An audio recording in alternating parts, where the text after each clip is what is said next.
catalyst for change and social justice. We spoke about his vision for the future of our nation and how staying centered and leading by example are crucial, both in his high-intensity city of Newark and out on the demanding campaign trail. We started off by discussing just how much the public should know about a presidential candidate's health. Presidential candidates should be a lot more transparent about their physical health. How do you stay in shape on the campaign trail? Can't be easy. It's not easy. I mean, my health regimen this last year has sort of hit that wall of constantly traveling, jumping on planes.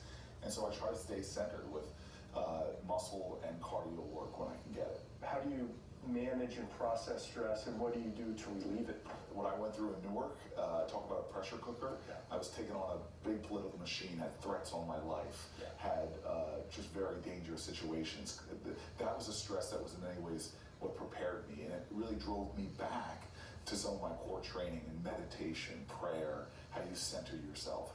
That kind of mental training is something that has served me well now. Tell me a bit about your current health. I spent a big part of my life, you know, from the time I was a teenager, all-American football player here in New Jersey, and just intense athletic competition all the way to Division I football at Stanford. So the older I'm getting now, I understand the diet is that's my big challenge. And working out actually helps me. When I go running, jogging, it's like it fires my brain. I sometimes write my best speeches running and have some of my best ideas. So keeping that workout going and controlling and balancing out my diet, that's what's the most important thing for me.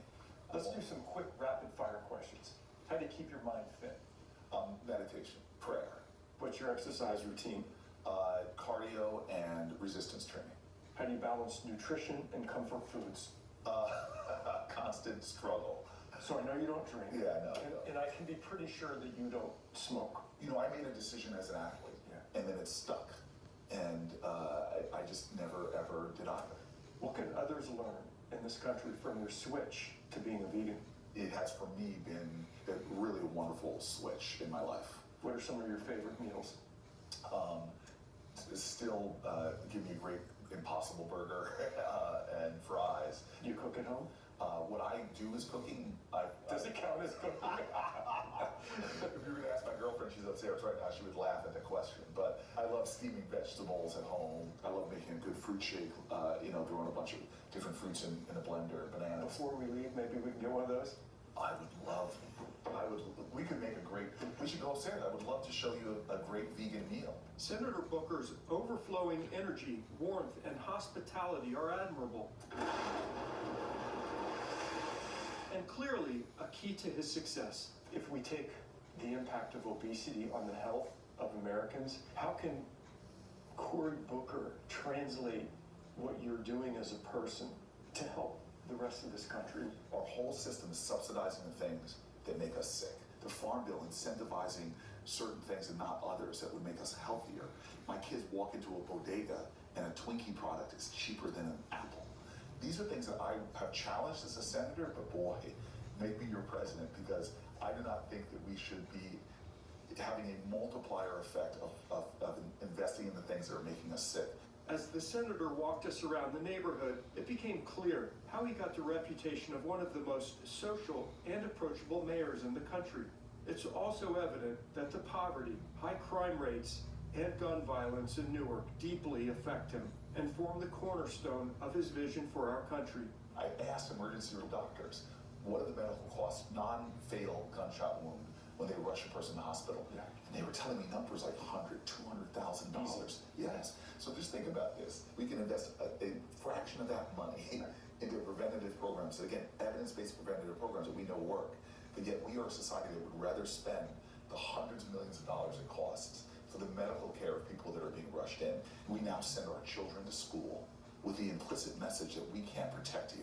There are now more shelter-in-place drills and active shooter drills in American schools and fire drills. The number one cause of death in my community for black boys, 7, 8, 9, 10 years old, is murder. And so this is why I feel such a conviction around this gun violence issue. I refuse to let my nation cascade down into fear. We are stronger than this. And as President of the United States, I will muster that national will to pass laws to protect Americans. What should be mainstream for mental health in our poorest communities. My healthcare plan says that part of the essential care of any American, so your insurance should cover this, has got to be mental health care. And it's tough because there is this implicit bias. It's embarrassing for people to talk about it, to admit it. How do we get past that? We watched Donald Trump using these platforms in ways we've never seen presidents do before. I mean, he has just Twitter followers bigger than any network in commanding views. So imagine you were using these platforms not to demean, degrade, and divide, but you're using these platforms to pull people out of the shadows, to shine lights on issues. It will hopefully inspire more common purpose, common cause, and help us to rise as a country together. You clearly have the character and the temperament to be president. Can you beat Donald Trump? Yeah. This is where I'm going to be very different than maybe you might expect. I don't think you beat darkness with darkness. I am here, the fourth black person ever popularly elected to the United States Senate, running to be the first person ever to be in the White House who's a descendant of slaves, and slaves built that house. I'm here because the civil rights movement wasn't just black people fighting for their rights. It became the American people fighting for civil rights. When we come together as a country, there's nothing we can't do. I think we beat Donald Trump by pulling together.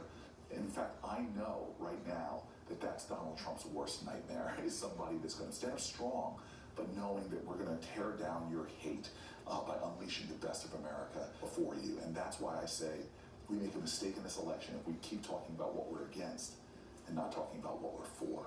Coming up on Morning Joe, the next steps in the impeachment probe include